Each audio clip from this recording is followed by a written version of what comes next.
The story of the Gita is the story of Indian civilization itself.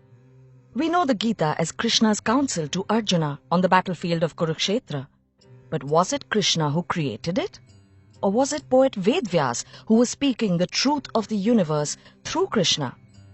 Does Sanjaya, who told blind King Dhritarashtra all that he saw happening in a faraway battlefield, deserve any less credit? What about all the poets and philosophers who sang, recited, wrote down or translated the Gita for people like us?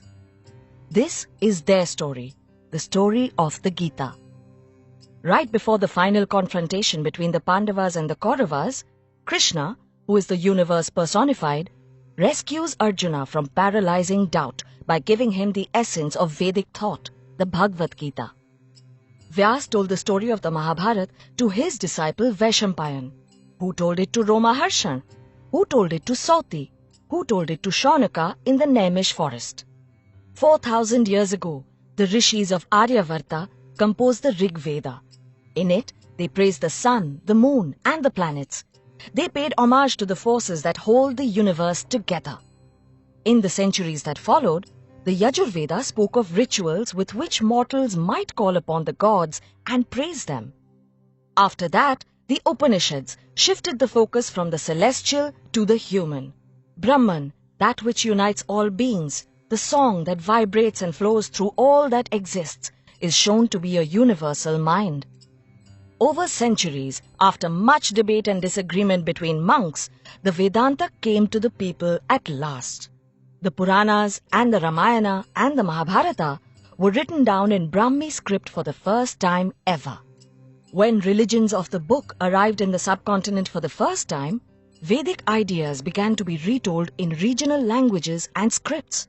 Through songs and stories, Vedic ideas reached the masses. The Gita had found a new home, the Indian mind. When the Europeans made their first attempts to understand Indian culture, the many customs and beliefs of the Hindus made little sense to them. So they decided that Hindus must have one book that is the source of all their beliefs. What the European scholars did not understand was that Vedic ideas could exist without being holy books. They did not understand the importance of songs, stories and rituals that travel the land, spreading the essence of Vedic thought. Also, the Bhagavad Gita is not the only Gita.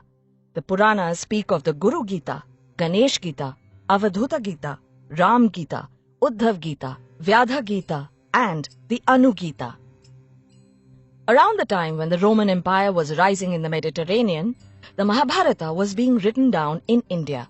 In a few centuries, it went from being a short tale called Jaya to being a mighty epic of 100,000 verses. And at its heart, there was the Bhagavad Gita, a book that has been called God's gift to Arjuna. Philosopher Adi Shankara saw in Gita the oneness of divinity and humanity.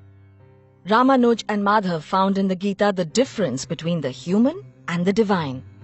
In the 20th century, Mohandas Gandhi, Lokmanya Tilak and Bhimrao Ambedkar all found different meanings in the Gita. Across the seas, Huxley, Oppenheimer and even Hitler found their hearts reflected in the Gita. There are as many avatars of the Gita as there are minds that it has touched. While it has lived for long and meant many things to many people, the Gita's message remains as simple as it was when the rishis first contemplated the Vedas. Our world is one of infinite variety and change.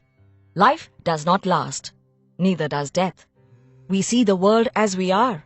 We create meaning by giving shape to emptiness and by creating boundaries to contain the infinite. We create friends and enemies. We create right and wrong.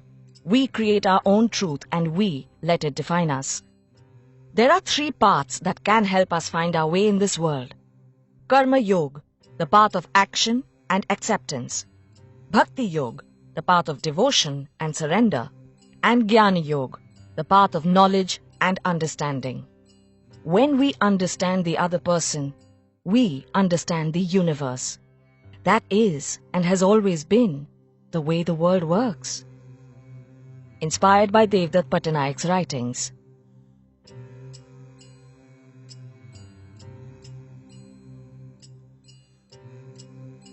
his father foretold that he would be the greatest poet known to the world.